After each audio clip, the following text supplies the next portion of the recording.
thank you for joining us. Please remember to like and to subscribe. From the trip, so the trip went from June 17th. I left. Where's my cursor? Let's see where I'm at.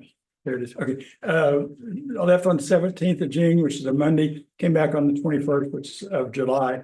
One of my students, she was one of my Zoom students. She actually worked in the same area that our church was in Kiev. And so as I'd go to the coffee shop or something one time, she'd be walking by, "Hi, Jay," hi. And she gave me a really neat, it's not a t-shirt, it's more than a t-shirt, but it's kind of with Ukraine on it, but it's too small. So I tried to find one the same size, big enough to fit me, but I couldn't do it. But anyway, she's a neat lady. Judy has a new shirt. Yeah, Judy has a new shirt. And that's Ola. She's the one that you can see there. It says, need money for books. She's a ferocious reader. She's the one that works at night and works with the truckers in the United States and Canada. She's their first point of contact. They call her first, and she helps them out of that situation. And she actually came to our class. So she wasn't in my class. She was above my class. When they assign students, when you do it by yourself online, you got to make a self-assessment, and she assessed herself lower than she should have been. Yes. What is the lady saying on the book cover? I don't really know. It's a takeoff of our Riveter, Rosie the Riveter. They know that if you ever look at this book, I'll show you. You can look at it sometime.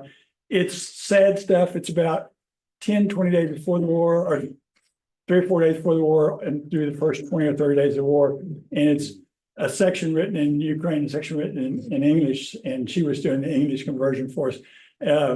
Some of it's funny, some of it's sad. I mean, and then this was I was a teacher, but I was a greeter. That was my job. I was a greeter. And this picture is actually in Zertoma, but I couldn't find a picture of me greeting in Kiev, so I put that in there. So what was the beauty of that, for me, was I got to meet everybody. I got to see everybody as they come in, and that was a perfect job for me. I like that.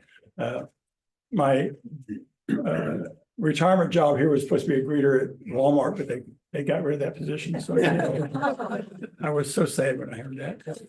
Okay, I'm going to go through this, and what I'm going to go through is every day. Michael would go through a devotional, about 30, 45 minutes for the teachers, just the teachers alone. And we would, kind of to inspire us, to show us, we're doing the right thing, all that kind of stuff. So I'm going to show you that is what the presentation is really around, is how he encouraged us each day for different reasons. So in this one, the first one was Peter and John healed the lame man since birth. And the thing that he brought out is, for the man was over 40 whom the miracle of healing was performed. In other words, hey guys, we're all over 40. Some of us are way over 40 and among the teachers, and just deal with it. Don't say I'm too old. Don't use that as an excuse ever. This was a church that we were at in Kiev, and this was they set it up by class so that everybody in my class would sit together. Each of the teachers had their class sit together. That was to help us bond with them too, rather than just all over the place. You'll see them all over the place on some of the events, but not just that one. So that was on Monday. This is Tuesday. It says, Moses told the people, be careful that you don't forget the Lord who brought you out of slavery to freedom. Basically, he's saying, don't forget that God has sent us here. We're not, he emphasized over and over, we're not a regular mission trip. We're not here for you to go visit things. We're not here for you to see the sights. We're here for work. And that's what we're here for. And we all knew that, but Michael is probably the most Paul-like person I've ever met in my life. He could walk right by me. I don't think he said 2 words to me the whole time I was there, but he's focused, totally focused on trying to get the process done, to get everything working right and all that. So that's what the gospel. He's focused on the gospel. That's what he's focused on. And he's been doing this over there. And I'll tell you about how they started a little bit later. One of the things that we did in our class is, you'll see, is what we call knee to knee. Each class we have a topic, that we'd put out a topic and then we'd talk about that topic for the day, art one day, astronomy, greetings, travel, entertainment, those kind of things. We did that. And then we'd go down and we'd sit down and after we go through it, we'd go through vocabulary words, then idioms.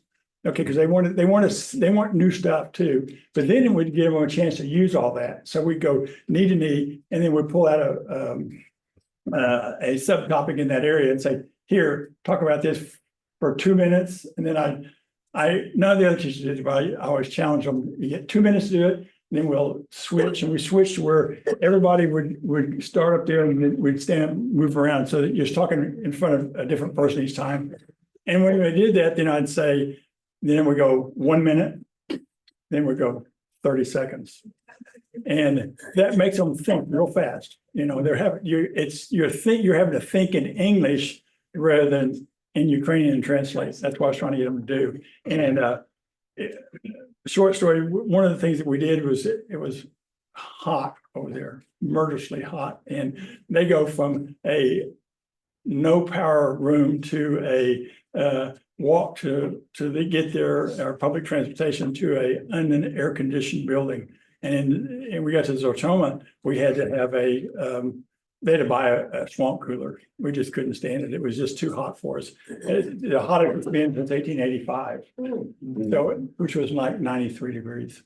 But that's, Were these night or day classes? we did a class that 10 to 12, 1 to 3, 4 to 6, and 7 to 9. 4 classes a day. That's a lot. Yeah. Yeah. Yeah, there's, The first 30 minutes, someone. okay, the first 30 minutes is singing, and we'll go, I think that's some of the songs, is singing and chit-chatting about what we're gonna do and all that kind of stuff. And then you got an hour in the class, and you got 30 minutes of singing again. And as time progressed, he would answer their questions. He had a question bag. They could put questions in, and then you answer questions. And a lot of questions will obviously lead you to the Bible. And by the second week, we did Monday through Friday, and then we did Super Sunday, then we did Monday through Wednesday, graduated on Wednesday. In that time frame there, he presented the gospel. Okay, and that's when we were allowed to we could mention things, but we weren't to present the gospel. We gave them we were giving them what they wanted, which was a world-class English class. Or the right to earn their respect to teach them about Jesus. Okay, that was our goal, but we had to earn it. You can't just say, this is what we're gonna do. There's people that come over there that trick people into joining these kinds. We're not the only one doing this thing, but they trick them, and they're trying to get them to sign up for their church service and their other things. And Mormons and Jehovah's Witnesses are real prevalent. Yeah, and they're also, they put out both those groups and some other groups put out a warning about the MGIs. It's those guys kill their babies and drink their blood. Oh, Warning about who? Do what? Warning about who? MGI, about us. This thing, they said this group, don't go there. They're terrible. They kill their babies and they drink their blood. That's what they're oh, doing. my. Yeah, because of and they can look online and say, look at all the abortions. Well, it must be true. You know, we had to deal with that. Anyway, so that in the classroom, that's what we just gave them. It's a conversational English class that's really good. And we really do give them, and they're all by age and by ability. So I had the best group. I got intermediates that could speak, they have fun. They're usually 16 to 30 years old. They're excited, they're young professionals, all that kind of stuff.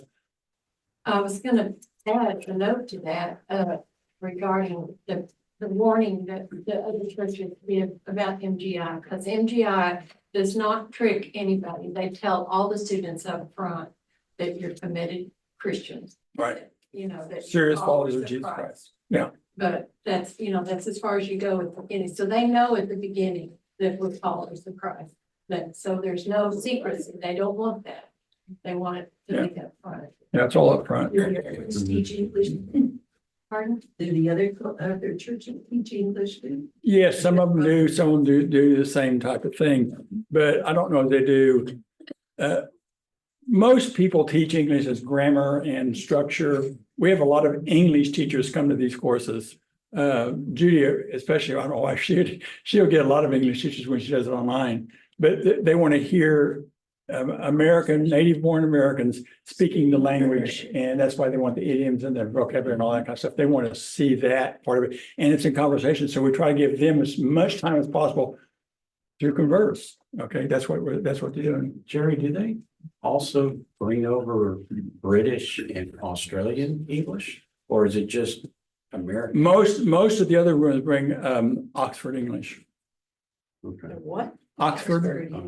Oxford. English. They teach, that's what they teach in the school. They teach Oxford English in the school. That's what it is. And so we're unique in that we speak Texan. Well, and they call it Tejas. They say, it's Tejas. We go, yeah, Tejas, whatever. That's what they call us. So anyway. This was Oya, and she, I'll tell you more about her later. She's our, if you know as a Christian what the songs really mean, when you start out, you just, Yeah. your heart breaks for them. It really does, because they don't understand any of it. Most likely, they really don't. And even the ones that say I'm a Christian, they're Orthodox. And you say, let me see your Bible, and they don't have a Bible, so they don't know Christ. They really don't. You can't do that. Your special revelation is through the Bible only, and they don't know that. So it doesn't matter what they are, they still need to know Christ. And this is just a picture that says, that my student is one of my students, and they love the song because it really does help them get the words out and to say words and learn all the words. And it's been proven over about 50 years ago that singing was a good way to learn languages. And this young lady wanted to do it with Jan, because Jan's right in the middle of teaching all the songs. She said, I'm going to get a picture with her. So we did. I don't know why they do. Well, they were always confused because two of us didn't go up to sing always, and they said, why don't you go up there? Yeah, Jerry, why didn't you go? Yeah. So anyway, we did sing two Ukrainian songs at the end. They all took lots of videos of that because they couldn't believe it, but they're on there. Then on Wednesday, the first week, then this picture is actually later on when we Super Sunday, but they were letting us know we're the only evangelical event in Europe and in Ukraine of this size. There's none of them this big. And I've got the numbers on the thing. I'll do those before I forget it. But How many are in that picture? well, I'm getting ready to show you. Oh, I just got the information this morning. I was trying to find out. Okay, in Kyiv, there was 318 that graduated, wow. 207 positive responses. Wow. Yeah. So your prayers matter. Oh, yeah. You wouldn't do.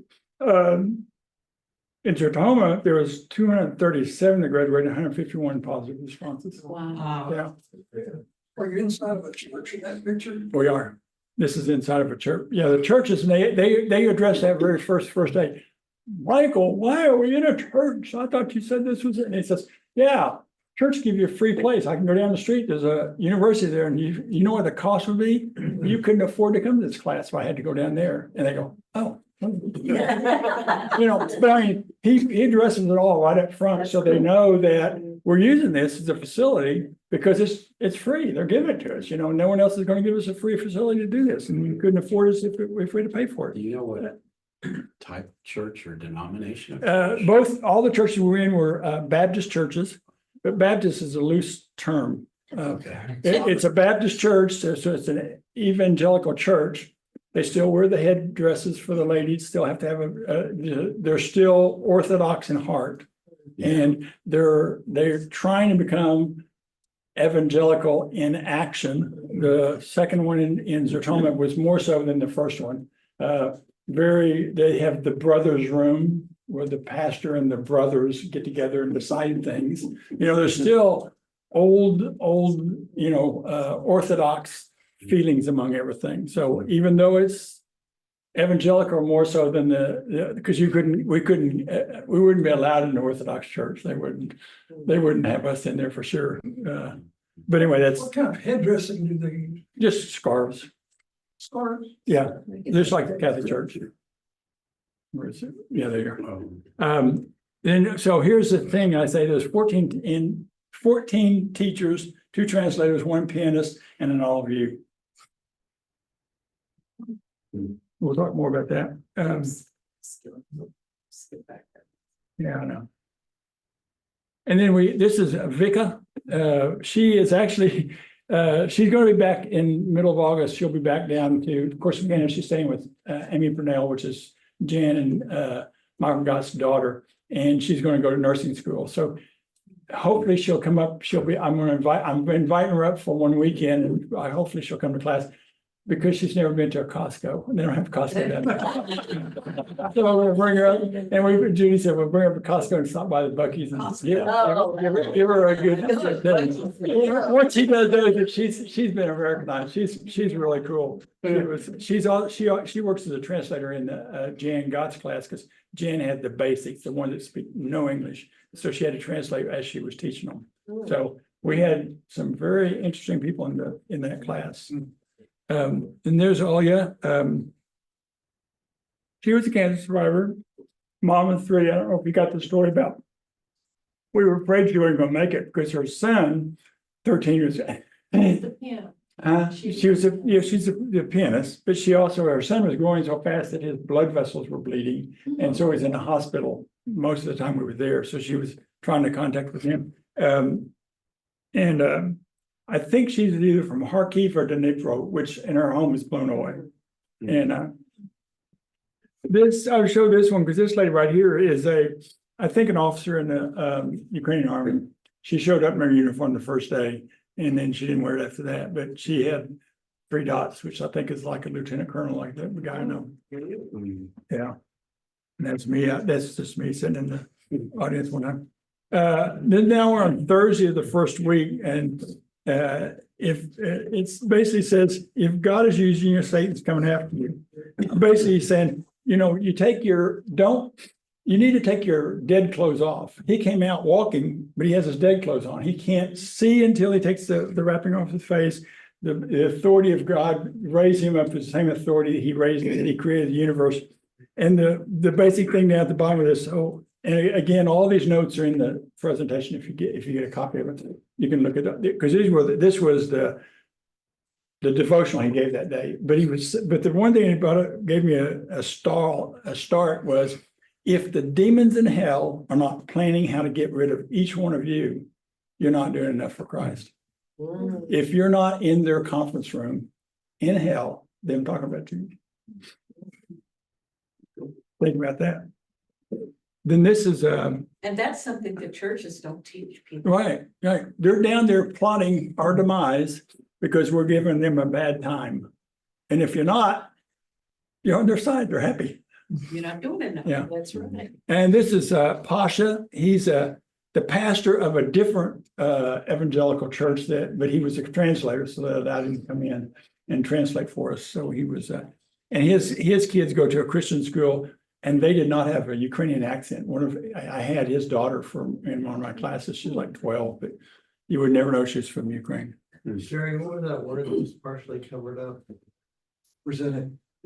Oh, presented. Okay. Oh, I'm sorry. Yeah. Thanks. Okay. Yeah, he's slowly getting in the questions, like why are you so happy? What's the deal? It's Thursday of the week, why the teachers, they actually told me, it says, I thought by Tuesday, it says, we thought you were a paid actor. Oh. And I said, actor, and they said by Thursday, we think you're just that way. And I said, well, I guess that's good, but I do think, hey, and to get their attention on things, and they go, Whoa.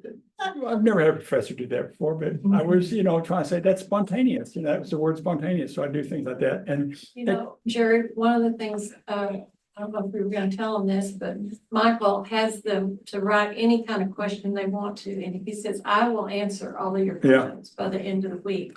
And a lot of questions have to do with, why are y'all so happy? Why did you come here? And then how can we get to America? And how can I get a job in America? Well, by the end of the week, he has answered all those questions, and a lot of them, lead up to sharing the gospel and what Christ means to everybody's life. But he also gives some concrete information like how to get a green card, how to get, contacts on how to get a job in America. So he does answer every question, because even though he might get hundreds of questions, they all kind of center around the same topics. But he does give them practical stuff as well as. But what was interesting was that this time, not as many people were asking about coming to the United States. They just want to know how to survive. Well, it gives hope. Yeah, Yeah. they don't have hope right now. These are two of my classes, one here, one down here. This is another lady that was in another class, but she found out that I'm doing a class every week, and she's going to join that class too. We'll talk about that in a minute. These are just people out there. They're all ages. This old guy here. I had a guy who turned 52 one day in my class, and he was right there with our 16-year-old young ladies. Didn't bother him a bit. He was good to go. He was excited. He was a physicist and was a professor in the physics department. Wow. And he was there. Yeah. So it's not just walk-bys trying to get in there. This is one of my guys and Andrew. And this is one of the teachers, Bill. He lives up in the Panhandle in Borger, Texas. And what I was just showing there is we all didn't matter who the student was in, what class they were in. We all were trying to give them love. Okay, each one of them. And then we talked about the students. We prayed about them all the time. Then on the next day, on Friday, he was saying, don't live in the past. If you look at Ecclesiastes 7:10, it says, don't look at the old days. That's a fool. Only a fool does that. It says, and the reason I bring this up was in the past, we would have 1,400 in a class. Now we have like 300. He says, he was trying to tell teachers, it doesn't matter if we got two, it's still still important. And so don't look at the old days. And this is what I was showing over here. These are the old days. This is when we were in 2019, it's Zaporosia. Yeah. But look at me, men were in there. It does not mean men now. Because the men are either gone or they're hiding. Their system, and I'll explain that a little bit, but their system of draft is they got 10,000 in the draft pool and 10,000 in the volunteer pool. And when they need another person, they pull one out here, then one out here, then one out here, one out here. Doesn't matter what one of the guys I'll show later on can fly 8 aircraft. He can fly jets, he can fly tankers, he can fly helicopters, and he may end up in a foxhole because they don't do it. They just one. They're not smart about it. The students on the last 2 days told me that they're going towards, they're going to go towards the Israeli model, which is everybody goes at 18. You go for 2 years, no matter what, whether you're a man, woman, doesn't matter. It doesn't matter. And the students like that because they know how to order their life. We're going to go. Everybody's going to go. It's not like you can hide because the guys they're not staying at home. They don't want to get out. And in Israel, after those 2 years, they have the option to stay in and. Sure. High percentage of them do. Well, yeah, but they know the deal. Here it's still fraught with corruption. They can buy your way out and do all this kind of stuff. And they don't like that. They want everybody to be the same. To have the opportunity to be the same. This is my teaching class, and what I did is each day I'd add to it. I put the vocabulary and the idioms up, and then questions and different things. And you'll see on here. I don't know, we just, as I would go, I'd just stick up topics and would say, choose a topic and then talk about it. One of the funny ones was on a 30-second time frame. One time it came up and a guy pulled one up and it was corruption. And they started laughing. It says, corruption in 30 seconds? Come on. And then what was funny was that was not here, that was in Zotoma, actually, when we had the swamp cooler. And as we walked out of our class and came up, get up, sit down there, the swamp cooler we moved over, and Michael's class is right up in the choir loft, and that swamp cooler is faced right at Michael. And they walk in, correction! 30 seconds! They were so excited. We were able to answer your deal in 30 seconds. So Did you teach them howdy y'all? howdy y'all. Well, we sang pretty much Tejas version. Yeah, they caught on pretty much how we did things. Jerry, were you a teacher in another life?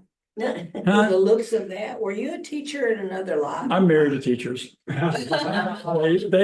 This is actually Judy's work. This is what we use in Zaporozhye. She fixed all this. Judy and Laney both fixed all this up for us there, and we shared it there, but now I was doing it by myself. So, yeah, I'm doing These it. were all the lessons we did in 2019 Ah, when we went over there, and we just kept on because we thought we might go back. Didn't know it's gonna be. you never know when you. Yeah, well, yeah, and I used them. They worked out good. How did you pack all that stuff? Did you have? I had special bags? one carry-on and a backpack. That's all allowed us to carry. Well, Wow. we didn't know what our transportation was gonna be until they called us, say, we'd get even this time, because we couldn't, they just were trying to arrange it as on the fly.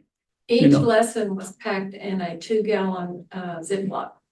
Oh, And then the okay. sentence strips were curved around the edge of our luggage. That's how they got there without getting smashed. Yeah. So each, but Yeah. because when we were there in 2019, he would teach a lesson one day and then I'd teach it the next day because we didn't have double lessons to Mhm. carry. But So, we had big suitcases back yeah, we then had too. big suitcases. Little bitty ones this time, so it was pretty compact. It was, to say the least. Okay, then Saturday was our day off. Well, day off, you can do your laundry and you can take a nap and whatever else you want to do. So I went down and they took me to a place called Maidan, which is their main square in Kyiv. And that's where the Orange Revolution started in November 21st, 2004 to January 6th, 2005. You know what that Orange Revolution was about? Had an election, 2 presidents come through. This guy wins, this guy says he didn't win. And they fought and the country divided. And they went to the Supreme Court and they fired the Supreme Court and they did something else. Finally, one guy won. The guy that won was the Putin guy.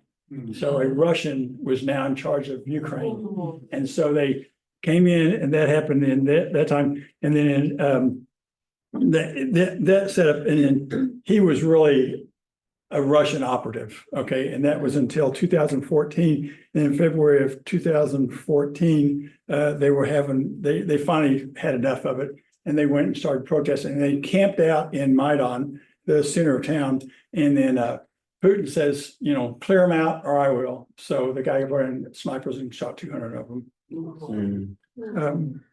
The countryside looks beautiful. Well, yeah, I'll show you that in a minute. But so then what happened was that's when they took over Crimea and like 7 or 8% of the nation. That's what they've been fighting over ever since. And that was in 2014. The right side is where I went ziplining across the Dnieper River. Oh, fun. Yeah, it was about 2 or 3 feet, 100 feet up in the air, zipped across. It was really nice. Had I known what I know now, I wouldn't have done it. And the reason is because that when we were coming back from Zaporozhye coming back from Zhytomyr back into Kyiv, we left at 9:30 at night after our last class. And we had to get there before the 12 o'clock curfew. And so we got there 11:30. And as we're driving into town, the guy says, "Did you see that?" And they were shooting at drones. They have 20mm cannons and 50 caliber machine guns on all the bridges. And he saw them shoot across. I didn't see it. And I said, whoa. And he says, yeah, what they do is they figured out that they put these all around the city. And then I thought they were shooting with Patriot missiles. And you could hear that at night some, but I didn't never see that. But he said, no.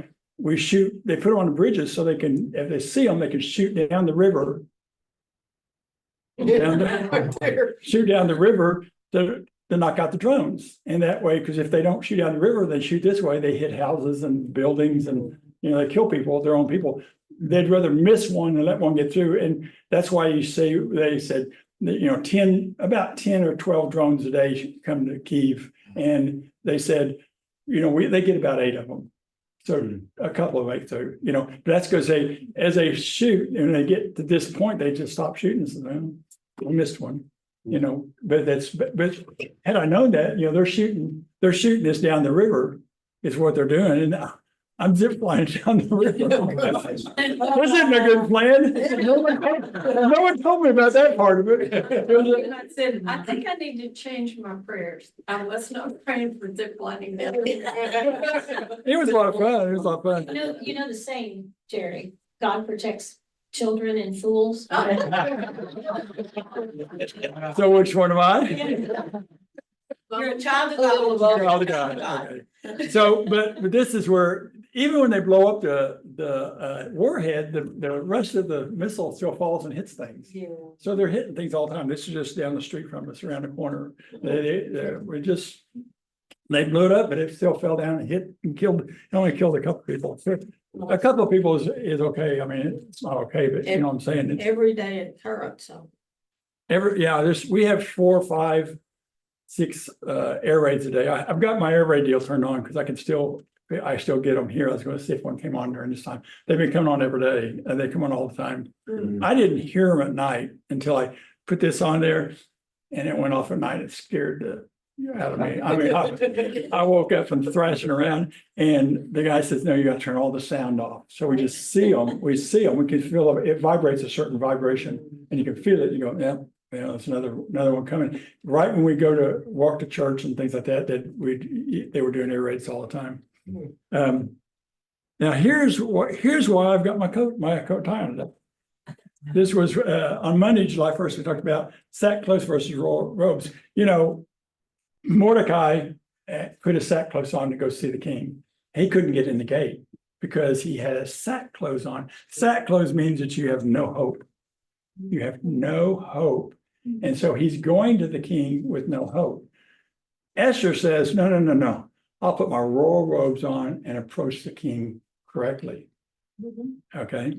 So what he was saying is, in our prayers, you can either go to God in your sackcloth and not get to him, or you can put your royal robes on and sing. And I'm not going to dress like this every Sunday, but this is to remind me that when I pray, you pray expecting an answer. You don't pray going, it's not possible. And that's what Mordecai was doing. It's not possible. It's doomed from the failure. And Esther says, no. And of course, Esther, if she hadn't done that and they killed out the Jews, Satan would have won. His whole job is get rid of the Jews, because if he gets rid of the Jews, then the millennium can't happen. If the millennium can't happen, then God's word doesn't happen, and God's word is a lie. That's what he's trying to do. So it just is a reminder to me that pray expectantly. Michael with his class, he always had the highest level class, Pasha and Michael. And then on Tuesday is where Sarah laughed. And one of the reasons she had laughing was she heard all the rumors about what was going to happen, and she's holding a baby. And so she laughed with joy. She's also, they said he'd be the father of many nations. Well, she's going to be the mother of many nations. She laughed at the rumors. And he's surprised, said, don't believe the rumors, don't fear failing. You know, we're going to go in there and we're going to do whatever God wants us to do. And we don't know which ones are going to be saved through this effort. We don't know what, we don't know, Apollo watered and so planted and only God reaps the reward. He goes out and says, go do the harvest. We collect them, but it's God that's doing it. Okay. So he was trying to remind us of that. So the thing was, don't fail. Those people need us. They need us. Then on Wednesday, this is the graduation day. And this was interesting because it says that many prophets and righteous men desire to see what you see and did not see it. In other words, a lot of people want to see lots of people come to Christ and they don't. He says, because according to this deal I read earlier, like 300 some people made the first step. And I'll show you the card that he gave them, made the first step for Christ. And he says, how many major churches in the United States in a month's time have that many people in 2 years come to Christ?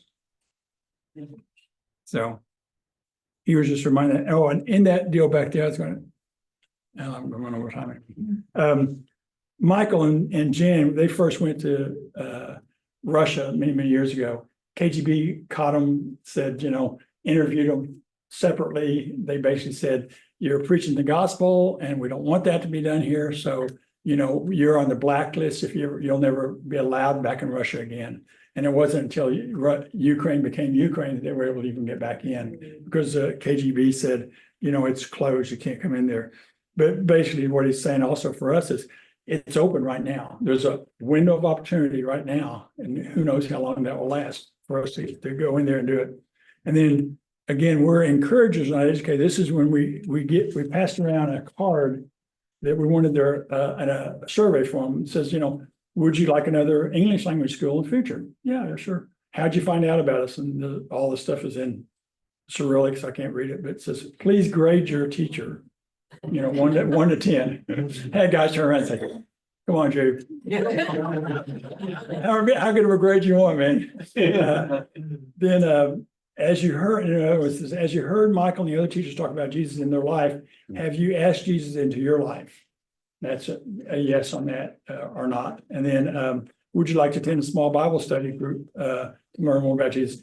We gave them each did you bring that book? It's over there. The Book of Acts. They're going to teach that book. And it's in fact, we got it off the printing press literally about 2 days before this right here occurred, the first graduation. And it's picturs of people that are in Kyiv, Zhytomyr, Lviv, places like that. And some of the students I know that guy, so it's very relevant, and it's all in, it's the study of the Book of Acts, but it's very relevant in their time, and there's sidebars and all that kind of stuff. So it's worth it. But anyway, we give them this and we say, what would you like to be involved in special events? So this isn't saying I've joined the church. He tells them over and over, you're not joining a church. Just answer this. It helps us with the class. Which songs do you like? Which songs you like to do? On the back, write down which month would you like to have this in? And don't tell me next week. Which said. But so we were encouragers, and what we were doing there is just we're standing up, getting the cards back from them. They also have churches that follow up with all. Right, this church will follow up, and the church that Posh is pastor of will follow up here in Kyiv. And then we have here it was some of the numbers. I just got them on there. This is You Raise Me Up. They all love that song.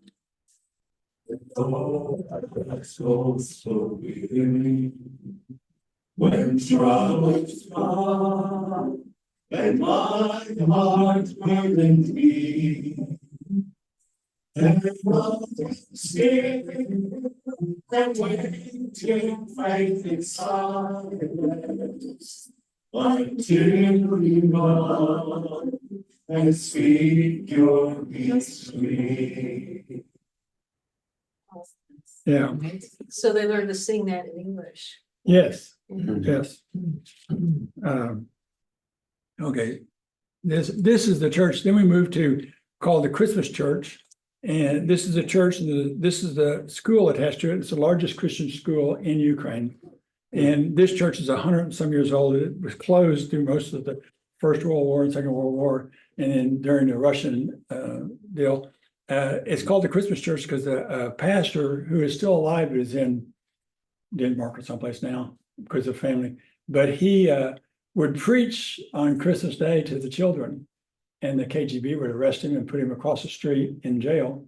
And he'd be there until the next year, and then let him out. He'd preach on Christmas to the deal. And he kept doing that for years and years and years. And his family, because he'd been in prison all year, and his family to make money, they made his wife work in the mortuary.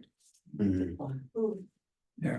And this is Sergey. I've talked about him before. This is my soldier that's head of the cybersecurity. And one of the things that was a little unnerving was his office was 2 blocks from our the church.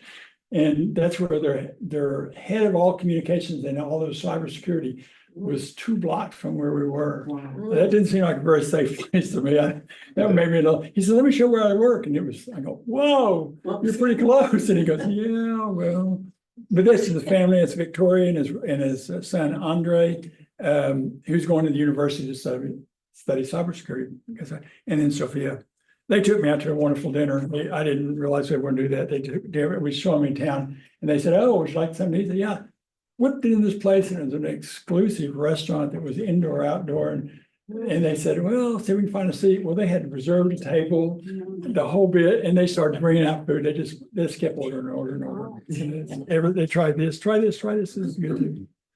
They wanted you to have a real experience. I did. I really had a really good experience. They gave me a lot of really good things. I don't know if I'm gonna get through this. I don't know how to do this now. Let me. Okay. I'll leave this to anybody that wants it. I'll send this to you and it will go through I really want you to see the daily devotional parts, but I'm gonna skip past that and get to the point of what I need to get to also. So we went from Zhytomyr back to Kyiv that the evening we finished at 9, we left at 9:35 or 9:40. We had to be back before midnight for the curfew. And then, okay. Is that a curfew for everybody? Yeah, it turns out it's really kind of a weird curfew. It just means that you can't come into a town in a vehicle. You could get out and walk around, but trust me, man, the lights are out. They didn't want to go in there anyway. I don't know if I told you, it's 2 hours of power, 4 hours of no power, 2 hours of power, 4 hours of no power. The 2 hours of power, if there wasn't an air raid deal, you got the power. If there was, it turned it off anyway. This is the Children's Hospital. Yeah. So when we're back in, we thought it was down the street from the church we were at. It wasn't. It's about 12 miles away in Kyiv, but the rockets hit near the church was at because it shook that church where we stayed, and they said that was the first time they ever went to the basement in that place too. But anyway, this one, we went there and we talked to this guy for a long time and he wasn't going to let us in. And finally we said something. Jesse was with me. He says, "Look, we came from Texas to come and get pictures of this." And the guy goes, "The press corps." And so he goes, "Wait a minute, give me a minute." So I went away and bring back a guy who could speak fluent English. And he was the press corps tour guide. Okay. So they let us in. We were now being treated as a press corps. Thank goodness they didn't ask. So we did it, and you can see over here we went down this way and turned a corner, and this is where part of the destruction was. But if you look over here, this is where the missile hit, and it's all cleared off now. From that first picture, this is the same thing, but it's all cleared off now. But what they did was what I had on the other one was the lady that was in charge of it's a radiology lab for the children. They had she heard the air raid siren, no one does anything with the air raid siren. They just stand going to hit me, it's going to hit me, I guess. They really didn't go until she had said I had a different feeling. So she took half the kids down in the basement. They said they lived. But she saved some of them. she saved some of them, and she said, "I don't know what the feeling was, but it just was so powerful that I had to take some of them." And so, anyway, and this is the guy that's the press corps tour guide. And then when you see the pictures, you see this church, this building back over here. It's a big complex, and it blew everything to smithereens. And they were showing us where Macron, the head of France, came and laid his flowers the day before. And we said, "Oh, thank you very much. That's fine." So we were really getting a very good tour of what went on. But this is, the missile hit like right in here. That's where the kids were. Oh, and this is the guy.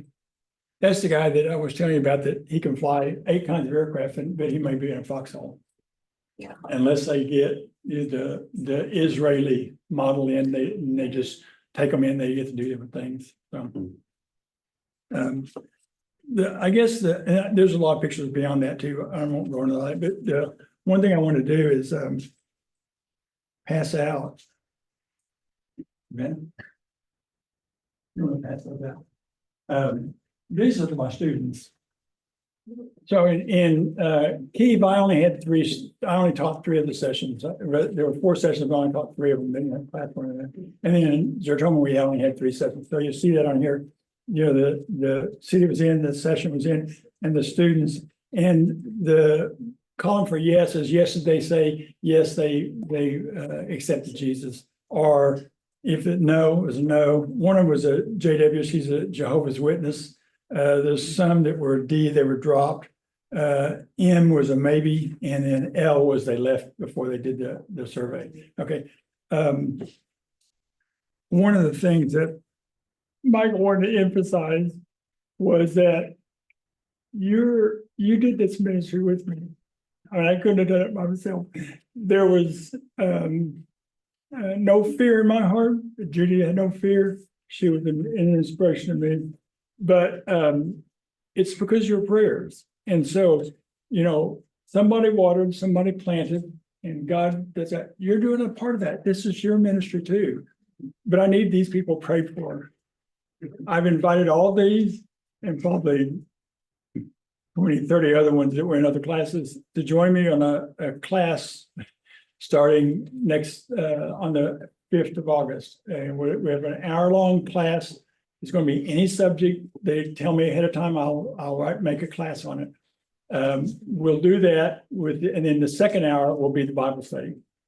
Okay, we're in the same format, you know, same vocabulary words, idioms, all that kind of stuff, but the Bible study. But the idea is to get these people into the Bible study. Okay, and it's worked. It's worked. I haven't got Ola yet. She's still not ready to do that, but I did get Sergey, and we talked a year, 30 minutes, 3 times a week before he said, well, why don't we study the Bible? That's all you talk about. And I said, I wish I'd have thought of that. So my goal is to see how many of these, and there's some of these people like Diana is a Sunday school teacher. So some of them are already Christians. Some of them are Orthodox Christians, so they really don't know Jesus. And some of them, I know Ed down here, I got an Elvis on him because he left. He was an atheist, but I got him to smile one day. So I'm going to work on him, especially get him understand it, because he kept saying he was depressed and the only thing he wanted to do was get out of the country. And then that would save him. I go, I don't think so, but I got to work on him. But I need your prayers for these people. Thank you for joining us. Please remember to like and to subscribe.